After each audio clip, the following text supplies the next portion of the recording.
insha allahu tacaala ducadan ilaahay waa kaa aqbalaya. waa ducada ilaahay kaaga ilaalin lahaa xaasidiinta iyo il kastoo shar kula doonaysa. waa ducadii xasadka aad ka aqrisan lahayd. ilaahay waa kaa ilaalinaya xaasidiinta sharkooda iyo xumaanfalayaal dhammaan iyo kuwo kastoo il xaasidnimo kugu soo fiirinaya. rabbi waa kaa xifdinayaa ducadan maalintii haddaad aqrisatid. ducadu waxa weeye: acuudu bikalimaati illaahi taammaati min shari maa khalaq. أعوذ بكلمات الله التامات من شر عباده. أعوذ بكلمات الله التامات من كل عين حاسدة. بسم الله الذي لا يضر مع اسمه شيء في الأرض ولا في السماء وهو السميع العليم.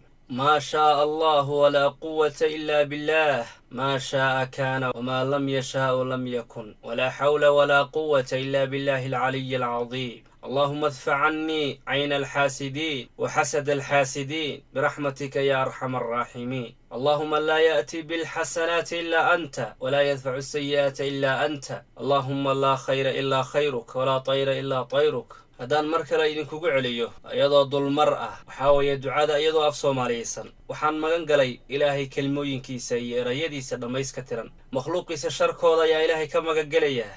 waxaan magan galay kelimaadka ilaahay ee dhammayska tiran. waxaana ka magan gelayaa addoomihiisa sharkooda. waxaan magan gelayaa ilaahay kelimaadkiisa ee dhammayska tiran. waxaan ka magan gelayaa il kastoo xaasidad ah. ilaahay magaciisa ayaan ku bilaabay hawshayda, magacaasoo meeshii lagu akhriyay si dhibaata soo gaarin. awood malihi aan awoodda ilaahay ahayn. ilaahay wuxuu doono ayaa shaqaynaya, wuxuuse dooninna ma shaqaynaya. ilaahu iga difaaco, iga leexi isha xaasidiinta iyo xasadka xaasidiinta. naxariistaada sababteeda dhinac iga mari xaasidiinta xumaantooda yaa arxam arraaximiin.